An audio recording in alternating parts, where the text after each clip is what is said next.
The Absaroka Wilderness in Wyoming is one of those places where you can't shake the feeling of being watched. I'd heard stories about it before, how the wildlife there was unpredictable, how the terrain could be both beautiful and dangerous, how isolation could twist your mind, but I never thought much of it. A group of us had decided to go for a hiking and camping trip, drawn in by the promise of peace, a few days away from the usual rush of life. It had been a long day of hiking when we finally reached a campsite. The ground was soft with pine needles, and the smell of the forest was thick in the air. Everything seemed fine at first, just another typical spot along the trail. But something felt off.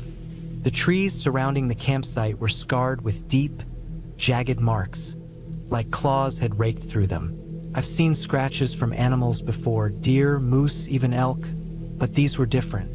These were deeper, spread wide, unmistakably bear-like. Not the marks of a bear just passing by. These looked like a bear had been living here for a while, staking its territory. We didn't think much of it at the time. After all, it was a popular spot and we were all experienced hikers. We set up camp, built a fire, and settled in for a night of camaraderie. The sound of the wind rustling through the trees felt comforting, and the fire crackled, keeping the chill of the evening air at bay. But then something happened that changed everything. One of the guys, Chris, decided to go explore a little. He wandered off, not far from the camp, just out of sight. About 20 minutes later, he came back, his face pale, his eyes wide with a mix of fear and confusion. "You guys need to come with me," he said, his voice low, almost breathless. Without a word, we grabbed our flashlights and followed him into the woods. The air had grown thick, and the sounds of the forest seemed to fall silent around us. We walked for maybe 10 minutes, the flashlight beams bouncing off trees and underbrush, when we came across what Chris had found. At first, I thought it was just another abandoned campsite, something left behind by a hiker who'd been here before. But then I realized it wasn't just abandoned, it was wrong. It was a complete campsite set up exactly like ours. There was a tent, a sleeping bag, an old camp stove, and even some clothes scattered around. But everything was in disarray. The tent had been ripped open, as if someone had torn it apart from the inside. The sleeping bag was half unrolled, the fabric shredded and torn in places. The clothing, jackets, pants, boots, was scattered around the site, thrown like someone had hurriedly discarded them. The strangest part was that it looked old. Not just old, but abandoned for weeks, maybe longer. The clothes were faded and weathered, the fabric threadbare, and there was an eerie, stagnant smell in the air.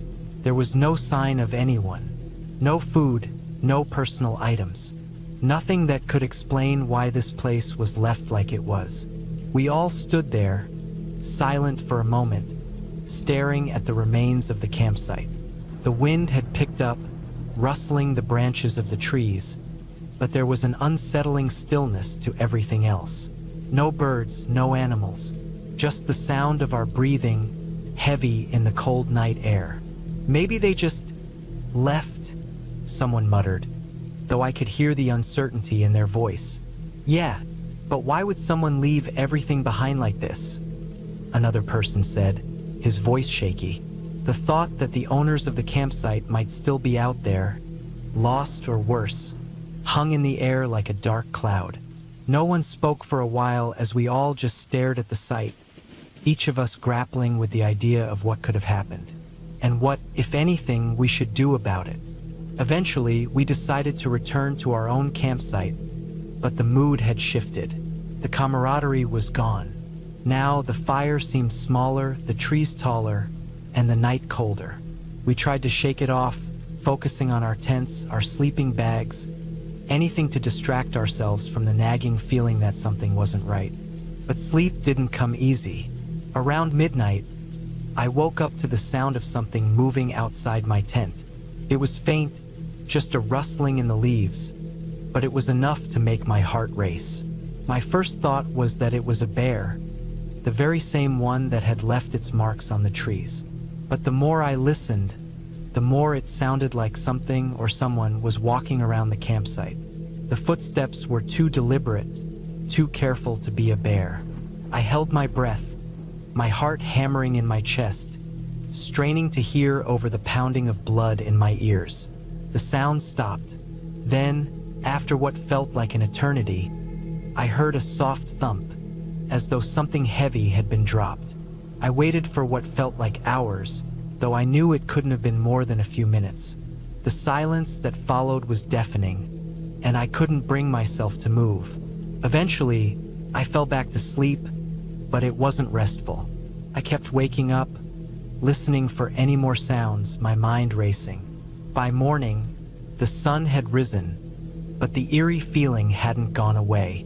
The group gathered, each of us looking a little worse for wear, no one willing to admit how little sleep we'd gotten. We packed up camp quickly, our movements sharp and urgent.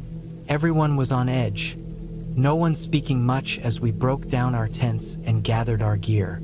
The last thing anyone wanted was to spend another night here. As we walked back down the trail, I kept looking over my shoulder, half expecting to see someone or something lurking in the shadows of the trees.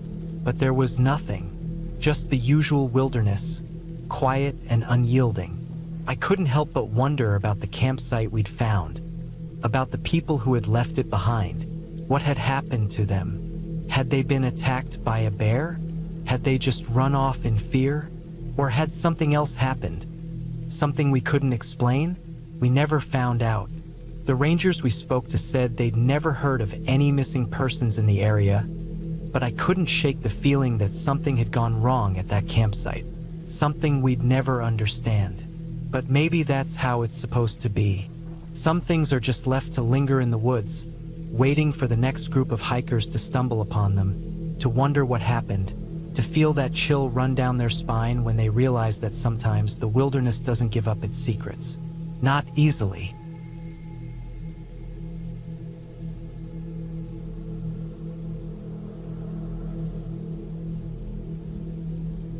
It wasn't scary, but it was weird as hell.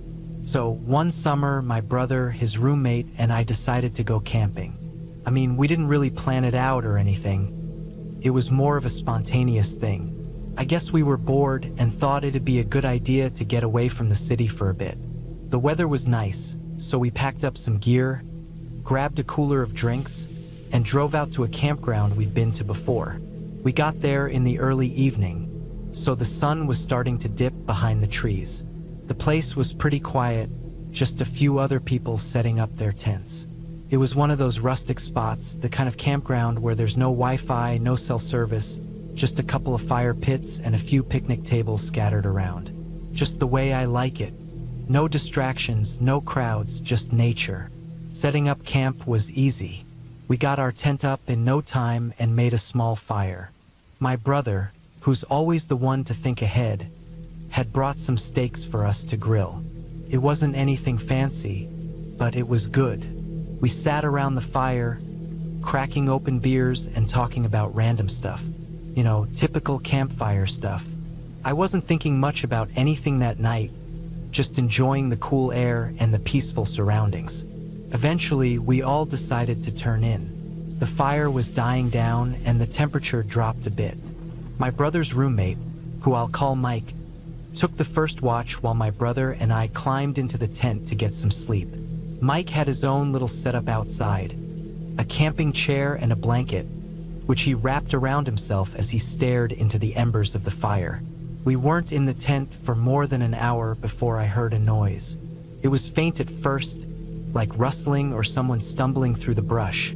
I wasn't fully awake, but something about the sound made my heart rate pick up a little. It wasn't normal camping sounds. It wasn't an animal. It wasn't even a person walking like they were supposed to. No, this was something off, like someone wasn't fully in control of themselves. At first, I thought it might be Mike messing around, but then I realized he wasn't anywhere near us. He was still by the fire. The noise grew louder, closer. My brother shifted in his sleeping bag, probably hearing it too. We didn't say anything right away. We just listened. The noise was coming from the woods behind us. It was the sound of someone crashing through the trees, branches snapping, heavy footsteps, like they were running or stumbling without paying any attention to what was in their way. It was chaotic. I tried to ignore it, but the sounds kept getting closer and closer. Then I heard something that made me sit up straight. It was a voice, shouting and slurring, but it didn't make any sense. Whoever it was sounded completely out of it. They were screaming something, angry, but not directed at anything in particular. Just screaming. I could hear the occasional laugh mixed with the yelling, and it was like the guy didn't even realize how loud he was. My heart was pounding now, not out of fear exactly, but because the situation felt so off. It wasn't like any other camping experience I'd had. This wasn't normal. The guy was getting closer, and we could hear his footsteps now, like he was directly behind our tent.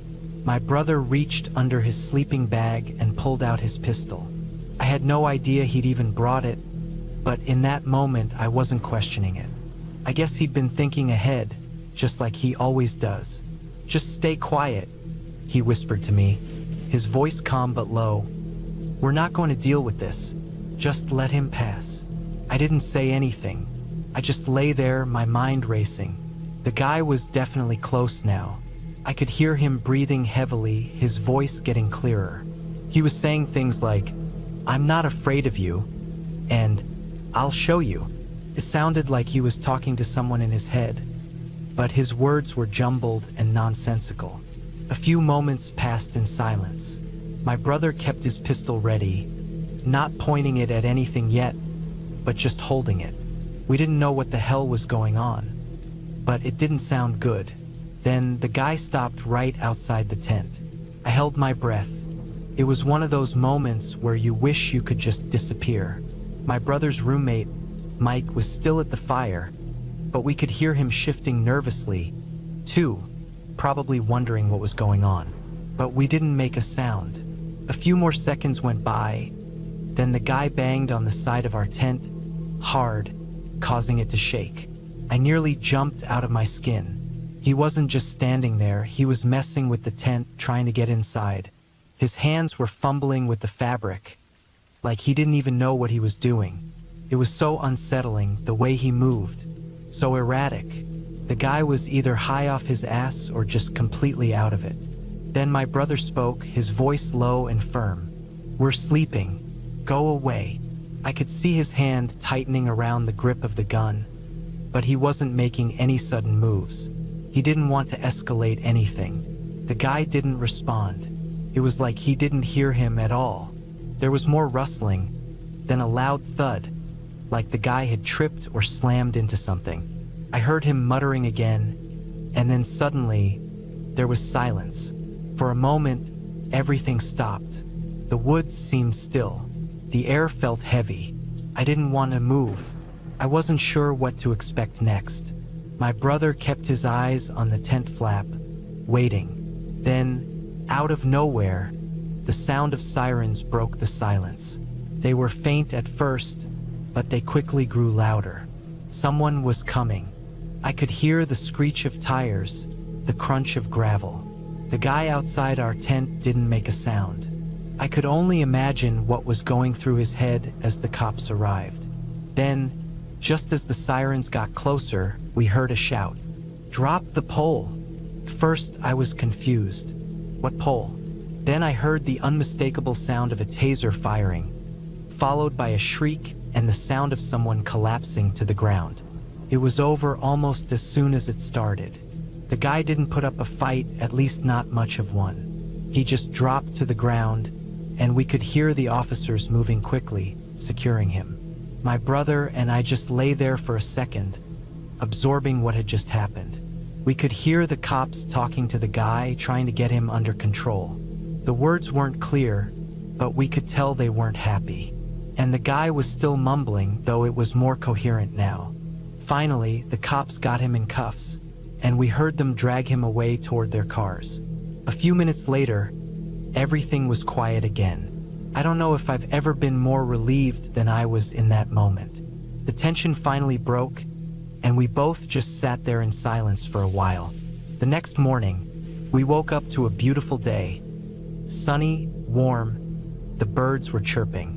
The whole night felt like it had been some kind of weird dream. We packed up our things, had some breakfast, and made light of the whole situation. We laughed about it, made jokes, but the truth was we were all a little shaken. I don't think we had ever experienced something quite like that. The police hadn't come around to talk to us, but I'm pretty sure they figured out what had happened. Maybe they knew the guy was on something or just having a breakdown. Either way, they handled it, and we got to go back to our weekend without any more interruptions. The weirdest part? We never found out who the guy was or why he was out there in the first place. But we didn't really need to know. I guess some things are just better left unknown. And so we packed up, headed home, and laughed about it for weeks. I don't think I'll ever forget that night. Not because it was scary, because it wasn't, but because it was just so damn strange. It was one of those things that didn't make sense, but in a weird way, that made it memorable. At the end of the day, we were just glad no one had gotten hurt. And even though it was a weird experience, it didn't ruin our trip. It's just one of those stories that'll always stick with us. But in the end, we were fine. No harm done. The oddest camping trip we ever had. But we made it through, and that's what mattered.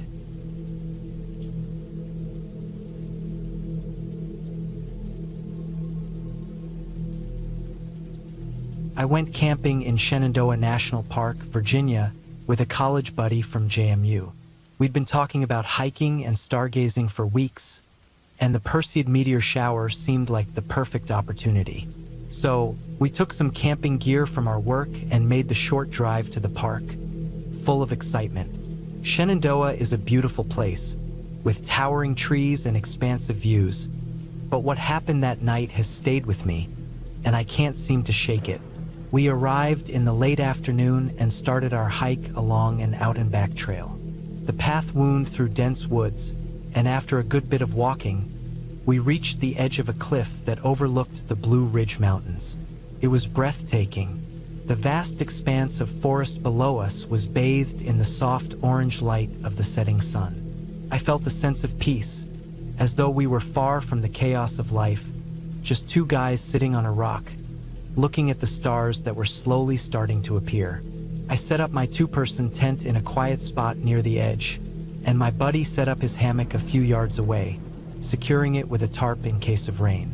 We both had our gear in place, and then, with the weather being perfect, we just sat there on the cliff, enjoying the silence, the cool air, and the beauty of the night sky. It felt like we were in the middle of nowhere, just existing in the moment. By 9 p.m., we were both getting tired. The hike had worn us out, and we decided to call it a night. I zipped myself into my tent, and my buddy was already lounging in his hammock, drifting off to sleep. The air was crisp, and the only sound was the wind rustling through the leaves. I closed my eyes and quickly fell asleep, but that peace didn't last long. Sometime in the early morning, around 3 a.m., I'd guess, I woke up to the sound of tapping. It was subtle at first, barely a whisper, but it was unmistakable. Top, top, top, like little fingers gently drumming on the fabric. My first thought was that it might be rain, but the sound was too precise, too rhythmic.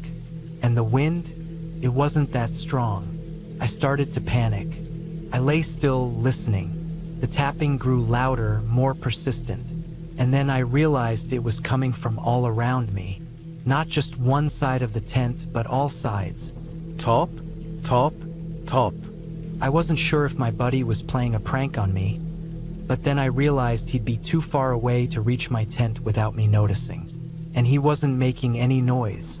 I slowly unzipped a corner of the tent, hoping to peek out, but there was nothing. No movement. The world outside was still. My heart started pounding in my chest. I didn't know what to make of it, but I knew I had to investigate. After what felt like an eternity of hearing that noise, I finally worked up the courage to turn on my flashlight. I directed the beam straight up through the mesh top of my tent. And that's when I saw it. Hundreds of centipedes. Hundreds. They were falling from above, from the trees. It was like a gentle drizzle, only instead of raindrops, it was an army of wriggling, moving insects covering the fabric of the tent. I felt a wave of disgust and fear wash over me. My heart raced, my breath quickened, and I couldn't move. The tapping noise continued as more and more of them fell, some landing on the mesh, others sliding down the sides of my tent. I froze, trying to stay as still as possible, hoping they wouldn't notice me.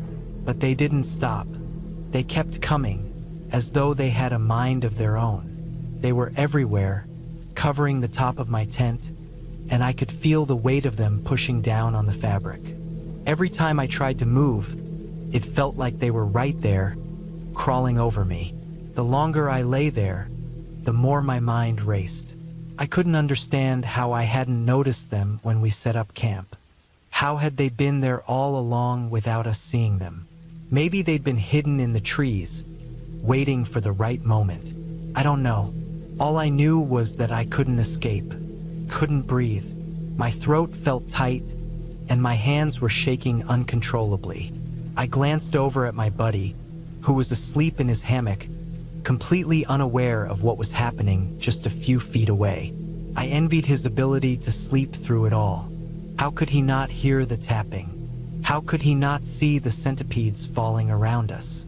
It felt like I was living in a nightmare, but no matter how much I wanted to wake up, I couldn't. I could only lay there, paralyzed with fear, as the insects continued their relentless descent. I don't know how long I lay there in that state. An hour? 2 hours? I was beyond exhausted, but sleep was impossible. The centipedes kept falling. I could hear them landing with a soft thud on the ground around me. It felt like they were multiplying, more of them arriving with every passing minute. I tried to tell myself it was just nature, that I was overreacting, but it didn't help. There was something about the sheer number of them, the way they moved in sync, that felt almost unnatural. Finally, I managed to doze off for a short while, but every time I woke up, the sound was there, still tapping. When the first light of dawn finally broke through the trees, I felt a strange mix of relief and dread. The sun wasn't enough to erase the terror I felt. I unzipped my tent and crawled out, looking around to find the world had returned to normal, or so it seemed.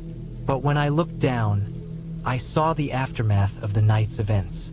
Centipede carcasses were everywhere. They were scattered across the ground, piled up in some places, and others were still twitching weakly, caught in the morning light. It was like the earth had been overtaken by them. Couldn't believe my eyes. My stomach turned as I realized how close they had been, how many of them had fallen right around me. How had I not noticed them earlier? I quickly grabbed my gear, wanting to get away from the area as fast as I could. I woke up my buddy, who groggily sat up and rubbed his eyes. He didn't seem to understand what had happened. He had slept through the whole thing, oblivious to the nightmare I had just lived through. We packed up and left the campsite as quickly as we could, not saying much to each other.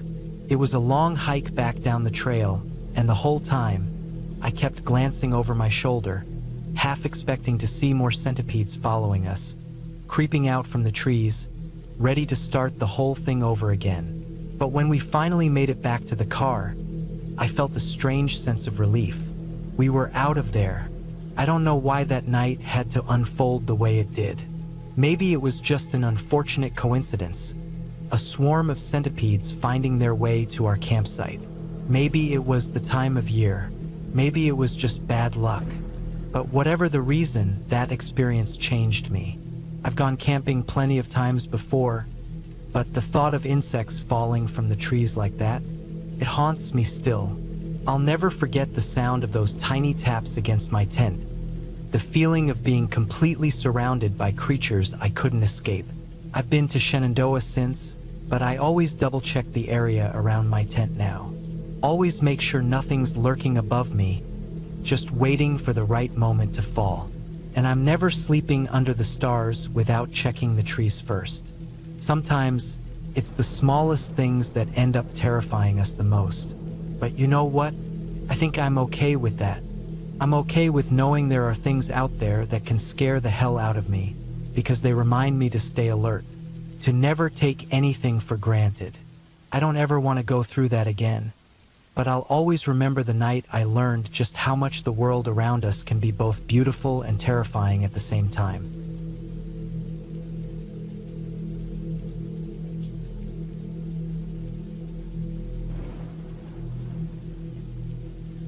In the late 80s, I was in my early 20s, still full of energy but grounded enough to appreciate solitude. 2 friends and I had decided on a camping trip to Central Florida, something that felt like second nature to me. I'd grown up camping with my family on nearly every vacation, venturing into parks and campgrounds all over the state. It was where I felt most comfortable, immersed in the smell of pine, the hum of insects, and the cool night air against my skin. One of my companions was a coworker, someone I'd worked with in the park service for years. We knew our way around the wild, understood its rhythms. Our other friend, though, was an absolute rookie, never camped a day in her life. This trip was her first taste of the outdoors, and while she seemed enthusiastic, I could tell she was nervous. We were camping in the youth area of the park, a quieter and more secluded section that wasn't being used that weekend. It was perfect, isolated, peaceful, and far from the chatter and hum of regular campers. The first day was uneventful. We pitched our tents in the early afternoon, picked spots that felt balanced between shade and openness, and set up a small fire pit. By nightfall, we were sitting around the crackling flames, sharing stories and laughing under the stars. My novice friends seemed to loosen up as the night wore on, marveling at the brilliance of the sky and the eerie calm that settled over the forest. The second day started just as smoothly. We decided to spread out in the early afternoon, each of us enjoying some alone time. The youth area was vast, and while we stayed within shouting distance, we were far enough apart to feel like we each had our own slice of wilderness. I wandered off to collect firewood, letting my thoughts drift as I scanned the ground for fallen branches and kindling. I can't say exactly when it started, but I began to feel watched. It wasn't an overwhelming feeling at first, just a nagging sense at the back of my mind. I'd stop, glance around, see nothing, and shake it off. The woods were quiet, the kind of quiet that feels deliberate, like the forest itself was holding its breath. I'd grown up in the wild, knew its sounds and silences, but this felt different, unnatural, almost. Still, I told myself I was imagining things and kept gathering wood. By late afternoon, we were all back at the campsite, preparing for the evening. We built up a small bonfire and relaxed, letting the warmth soak into our skin as the sky darkened into a rich, deep blue. Around sunset, one of the rangers showed up in his truck, bringing a load of firewood and a 6-pack of beer. He was the friendly, talkative type, and we were happy for the company. As the evening stretched on, we could hear the distant sounds of laughter and movement, likely from a group of teenagers on one of the trails. Trails in the park were closed after sunset, so the ranger and my coworker decided to drive over and send them back to their campsites. That left me and my inexperienced friend alone by the fire. We chatted quietly, enjoying the peace. The woods felt alive but still, the kind of stillness that wraps around you like a heavy blanket.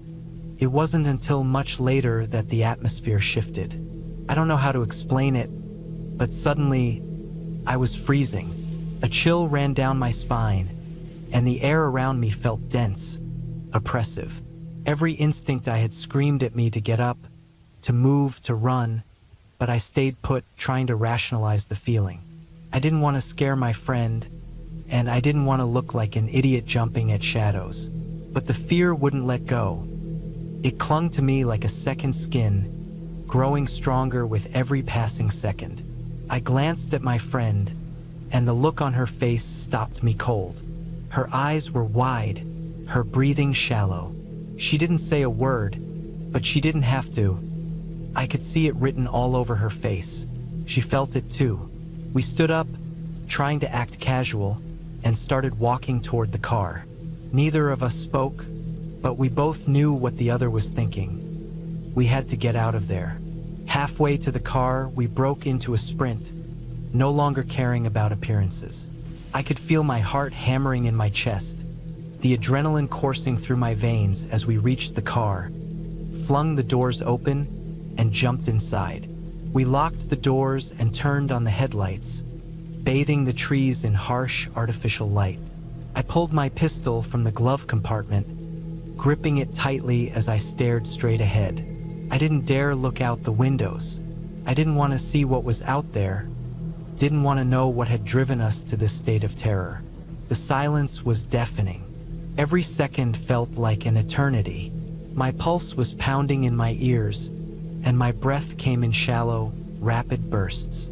I had never felt fear like that before. Primal, overwhelming, and completely consuming. Then, just as suddenly as it came, it was gone. The air felt lighter, the oppressive weight lifted. My heart rate slowed, and the forest seemed to exhale. Whatever had been there, whatever had filled us with that bone-deep dread, was gone. When the others returned, we didn't mention what had happened. We laughed it off, pretending everything was fine, but the truth stayed with me. I faced a lot in my life, but nothing, not before or since, has ever terrified me like that moment in the woods. I don't know what was out there, and maybe it's better that way. Some things are better left unknown.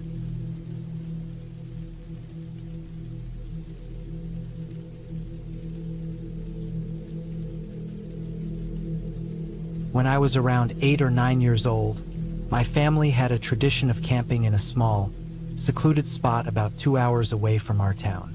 It was a peaceful place, one we'd been going to for years. We'd gotten comfortable there. Over time, we built up a little setup at our usual campsite, complete with a fire pit, a wooden bench, and a spot for the tent that seemed just right. Felt like home. This particular trip was supposed to be just another relaxing weekend out in the wild. The weather was perfect, the kind of crisp, cool air that makes you want to settle down by the fire and roast marshmallows.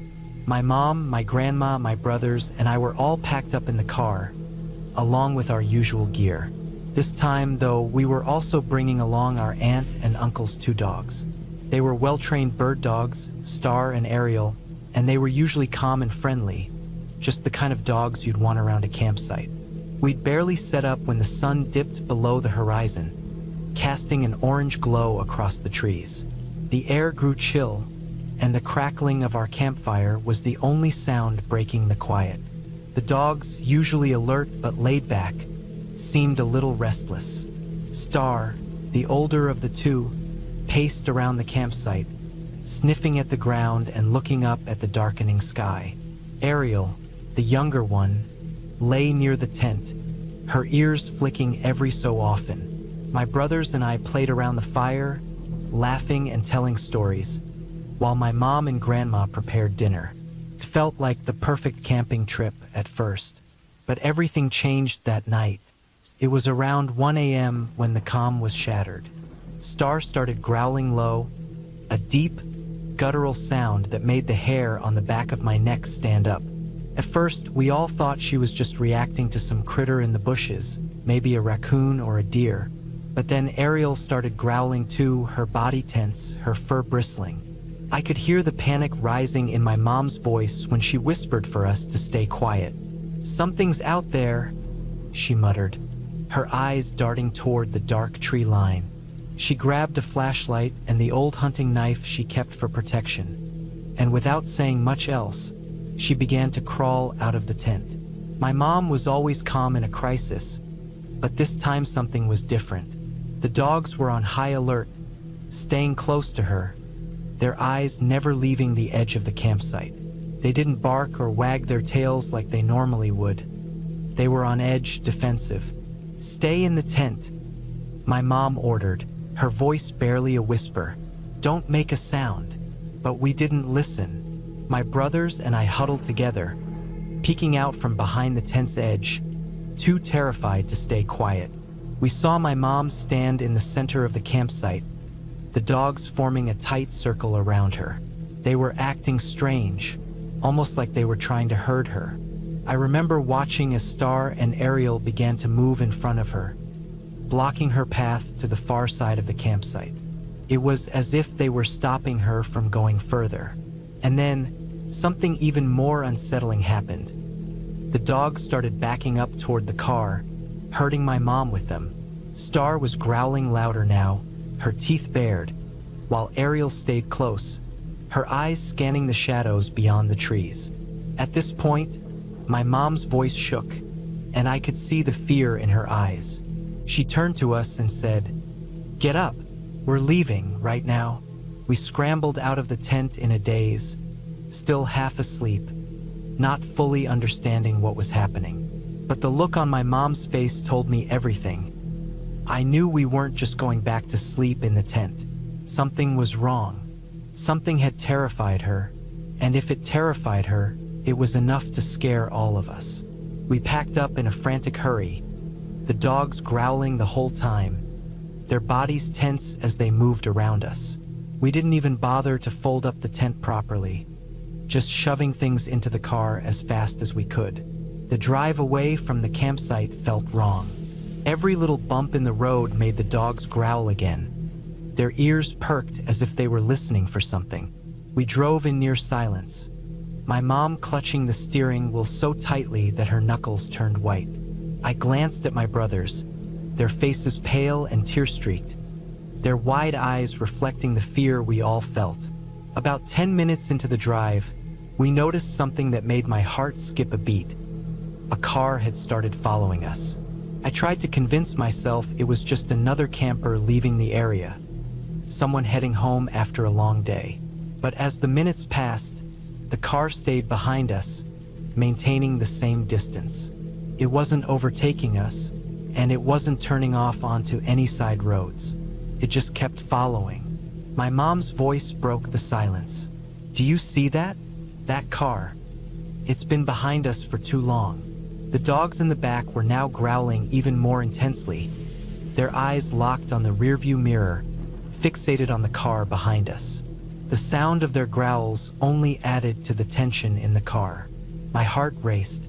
I wanted to believe it was just my mind playing tricks, but I couldn't shake the feeling that something wasn't right. The car behind us was still there, and as we approached the town, the bridge that spanned the river seemed like an eternity away.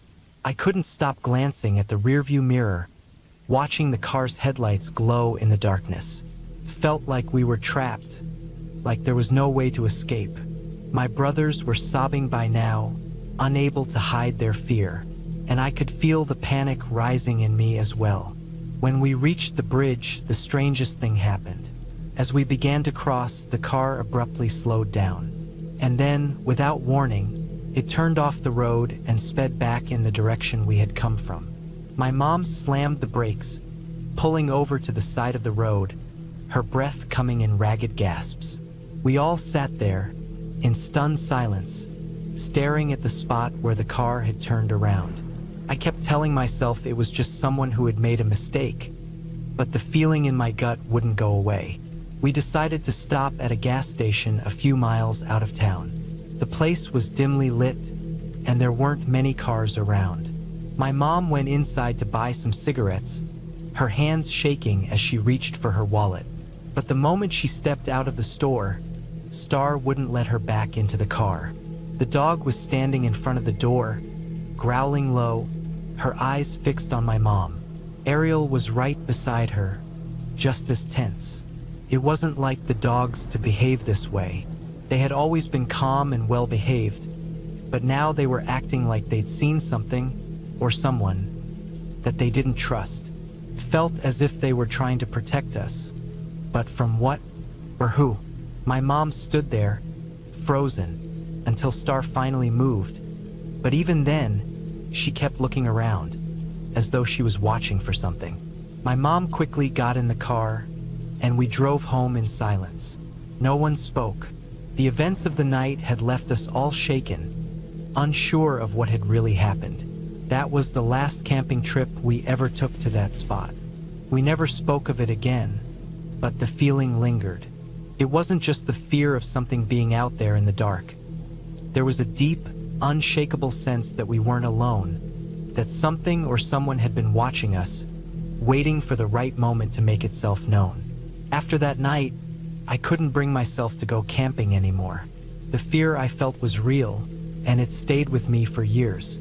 I didn't know if it was the dog's instincts, my mom's gut feeling, or something else entirely, but I knew one thing for sure. Something had happened that night, something we weren't meant to understand, and I didn't need to know more. Some things, I realized, are better left in the dark.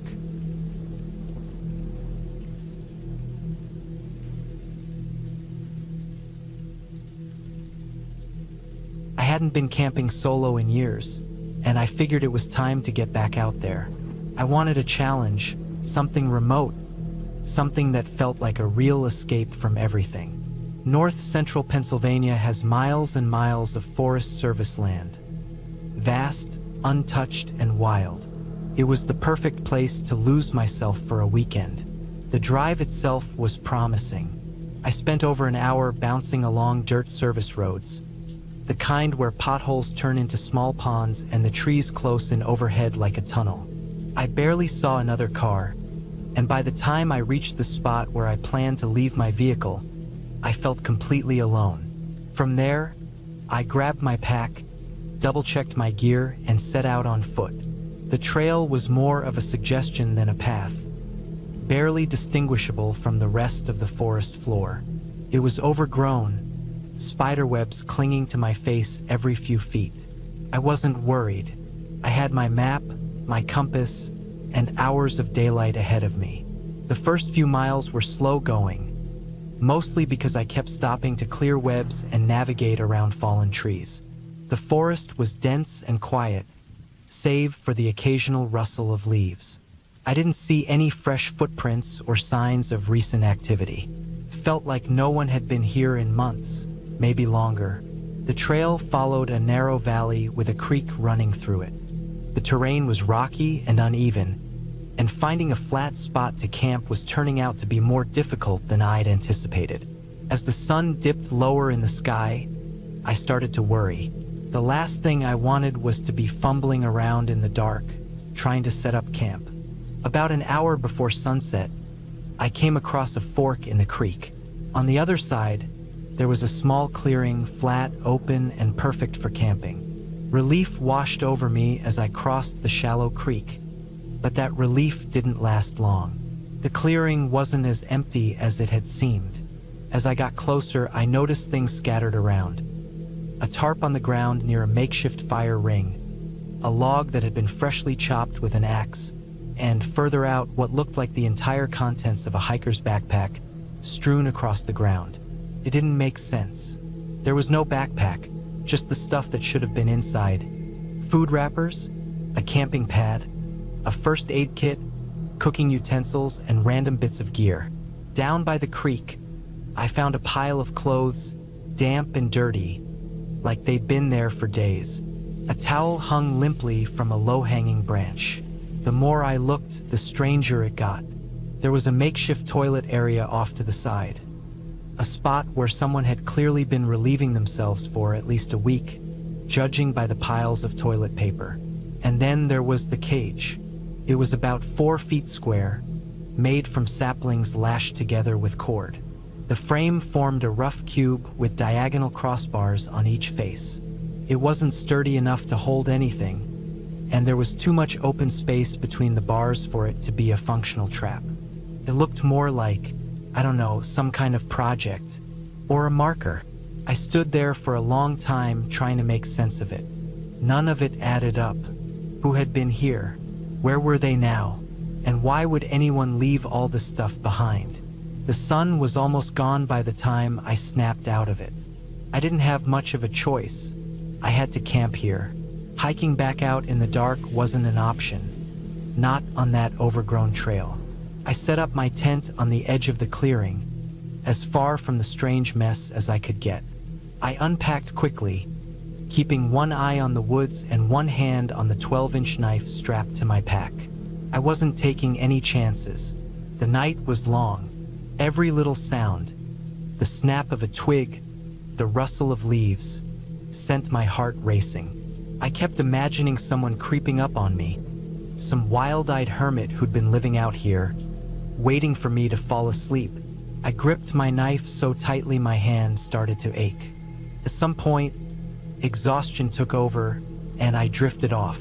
But my sleep was shallow and broken, filled with dreams of shadowy figures and unseen threats. When the first light of dawn crept through the trees, I was already awake, packing up my gear as fast as I could. I didn't even bother to make breakfast. I just wanted to get out of there. As I hiked back, I kept turning around, convinced I was being followed. Every now and then, I'd stop and listen, holding my breath, but there was nothing, just the endless quiet of the forest. When I finally reached my car, I felt a wave of relief so intense I almost laughed out loud. I threw my pack in the back, climbed into the driver's seat, and didn't look back as I drove away. Later, I called the local Forest Service and told them what I'd found. I even sent them pictures. They said they'd send someone out to check, but I never followed up. The ranger I spoke to had a few theories. Maybe it was someone with a still, maybe a pot grower, or maybe just some loner living off the grid. None of those explanations felt right. A still would have been too much work to haul in, and the area wasn't great for growing anything. As for a hermit, who knows? I still think about that clearing sometimes, about the cage and the scattered gear.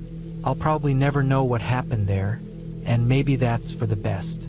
What I do know is this: I'm a lot more careful about where I camp now. Some places are better left alone.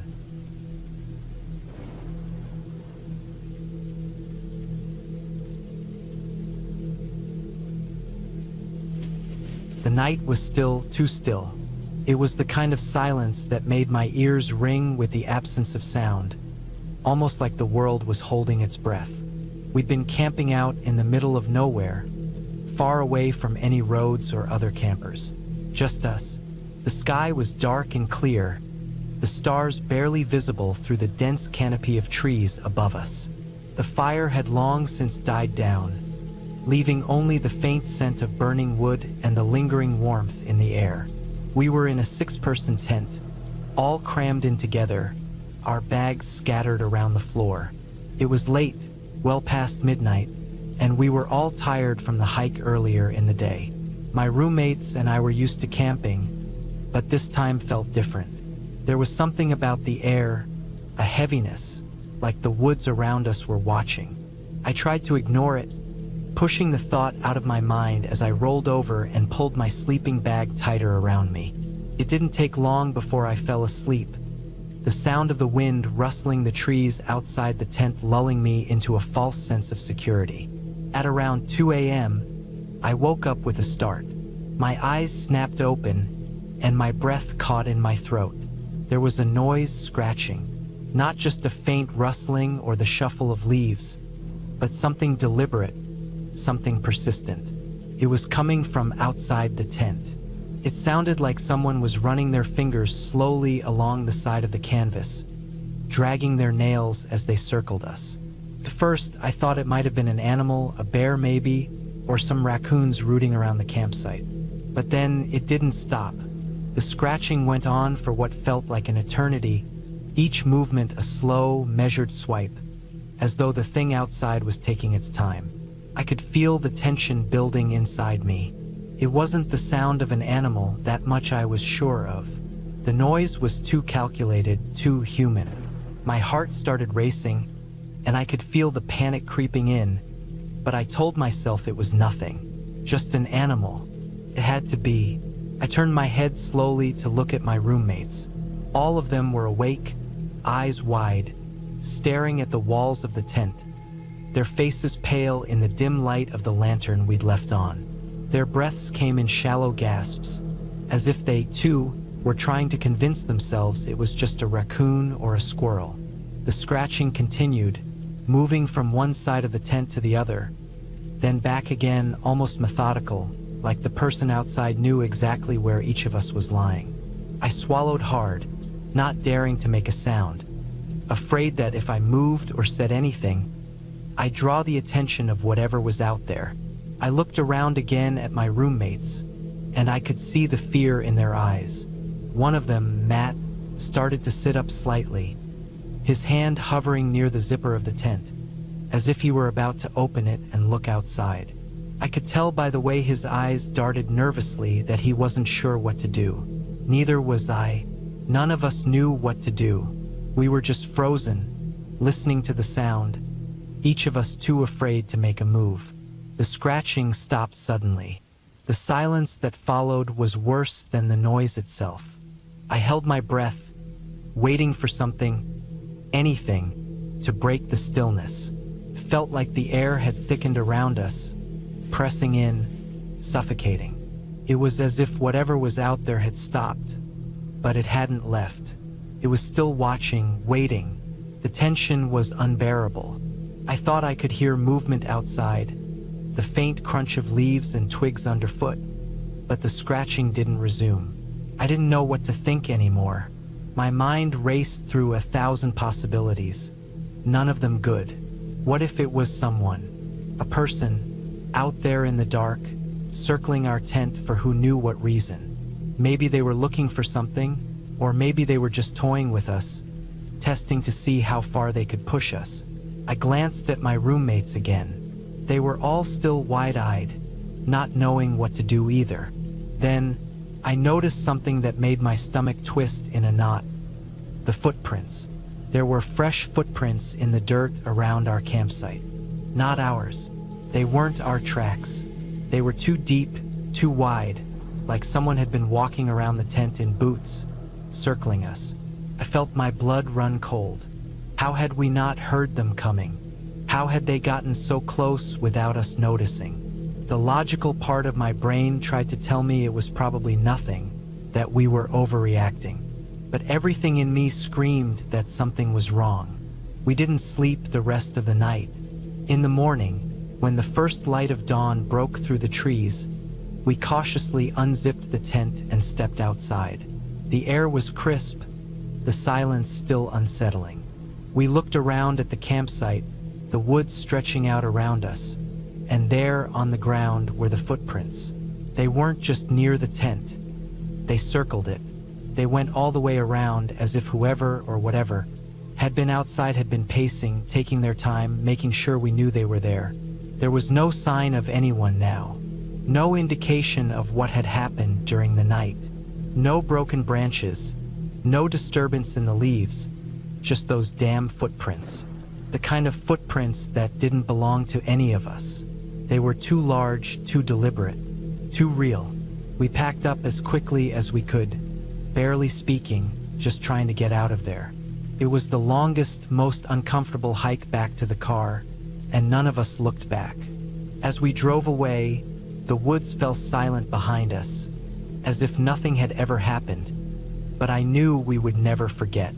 What bothered me the most was that we never figured out who or what had been out there. There were no other campers in the area. No one else had been nearby. It was just us, and whatever had circled our tent that night. I tried to convince myself it was just some prank or a person from another campsite messing with us. But deep down, I knew it was something else. Something that had no business being out there. We never went camping in that spot again. In fact, none of us camped together for a long time after that. We never talked about it much, but I knew we were all haunted by the same question. What was out there watching us that night?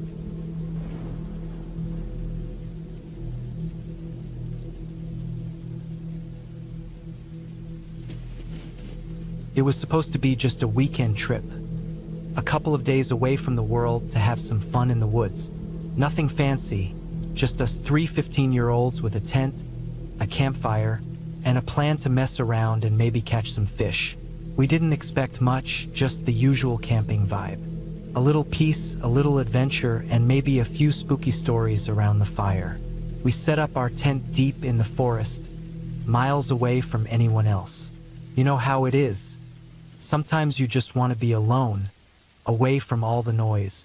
We were 3 friends trying to make the most of a break from school. At first, it was the usual sounds, the crackle of the fire, the occasional bird call in the distance, and the rustling of leaves as the wind passed through the trees. But as the night went on, the woods started to change. The air grew still. We noticed it, but we didn't say anything at first. Who wants to be that guy who's suddenly scared of the night? Not me. Not my friends either. My buddy Ethan kept glancing over his shoulder, his face tense. He was one of those guys who got scared easily, but I didn't want to call him out on it. He started looking more and more anxious, his eyes darting around in the dark like he was expecting something to jump out at him. "Stop it," I told him, trying to keep it light. "It's just the woods. Nothing's gonna get you." He didn't look convinced, but he nodded, pulling his jacket tighter around him. Still, the noises kept coming. Soft at first, little twigs snapping, a brush of leaves, something skittering through the underbrush. Could have been anything. A deer, a raccoon, probably nothing. But then the sounds started to get different. They weren't random anymore. It was like something or someone was moving deliberately, pacing around us in the dark. I tried to ignore it, telling myself it was just the wind or some animals getting restless. I didn't want to freak Ethan out more, so I just stared at the fire and pretended I wasn't hearing the faint but deliberate footsteps in the underbrush. But then came something that made me freeze. The sound of running feet. Heavy like a person, but fast, way too fast to be just an animal. My blood ran cold. I looked at Ethan, and he was already looking at me, eyes wide with fear. His lips parted like he wanted to say something, but no sound came out. I held up my hand, signaling for him to stay quiet. The footsteps got closer, and I could feel my heart rate pick up. My mind raced. Maybe it was some other campers, someone lost? I didn't know. But then the steps stopped. Absolute silence, like everything had just paused. Then a thud. The tent shook. I didn't have time to process it fully before I heard it again. This time it was unmistakable. Something or someone had jumped onto the roof of our tent. I froze. Ethan gasped, his hand instinctively grabbing mine, his grip tightening in sheer panic. I could feel his body shaking beside me. My mind was a blur, trying to figure out what the hell was going on. Should we scream for help? Should we try to get out of the tent? But before I could make a decision, I heard them. 2 people. Their movements were deliberate, like they were circling the tent, sizing us up. I could hear their low voices, muffled by the fabric, but I couldn't make out the words. My mind was racing, but I had to keep it together. I looked at Ethan. "Stay quiet," I whispered. "We don't know who they are." But it was clear that they knew we were in there. They weren't trying to hide anymore, their movements growing louder and closer. One of them let out a soft laugh, low and eerie, and that was when I realized this was no accident. Whoever was out there was doing this on purpose. They were messing with us. My brain screamed at me to act, but my body stayed frozen in place. I hated how vulnerable we were, stuck in that tent with no way out. I could feel my legs go weak, but I forced myself to stay calm. "We can't show them we're scared," I muttered, more to myself than to Ethan. He nodded, his face pale, eyes wide with terror. We sat in silence for what felt like hours, listening to their soft footsteps as they moved around us, just out of sight. Every so often, one of them would pause, as if listening, as if they knew we were right there. I wanted to shout, to tell them to go away, but something told me that would only make it worse. Finally, just when I thought I might lose my mind from the tension, the footsteps stopped. Complete silence again. For a moment, I thought they might have left. Maybe they realized we weren't worth the trouble. But that hope was short-lived. Suddenly, I heard something scraping against the side of the tent. The sound of something metal, like a knife or a hammer, dragging slowly along the fabric. My heart was pounding in my chest. Then came the laugh again, low and unsettling, followed by a voice, clear and sharp. "We know you're in there." I didn't move. I didn't breathe. Then the footsteps started again, but now they were getting further away. I didn't know what they were doing, but I wasn't about to stick my head out to find out. My body ached from staying so still, but I had to be patient. We all had to be. We had to outlast them. By the time the first light of morning crept through the trees, we were all wide awake, too scared to even close our eyes. The noises had stopped, but the fear hadn't. We didn't know if they were still out there, watching us, waiting for us to make a move. And then, just as the sun began to rise, they approached. Two figures, tall, much taller than us, with broad shoulders and the kind of presence that made my blood run cold. They didn't say a word at first. They just stood there, looking at us, sizing us up like we were prey. One of them had something in his hand, some kind of weapon. At first, I thought it was a knife, but then I saw it more clearly. A hammer. The heavy kind. The kind you'd use for building, not for hunting. They didn't look scared. They looked like they had all the time in the world. One of them stepped forward and raised his hand, motioning for us to come closer. His grip on the hammer tightened. At that point, I didn't even feel fear anymore. It was more like disbelief. I couldn't wrap my mind around why they were doing this.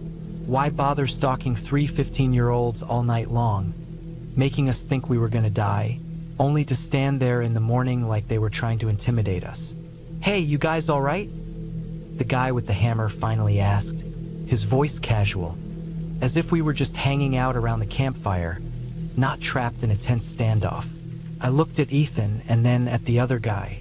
We didn't say a word. We just stared at them, trying to figure out what the hell was going on. They stayed there, watching us with those weird, unnerving expressions, like they were waiting for something.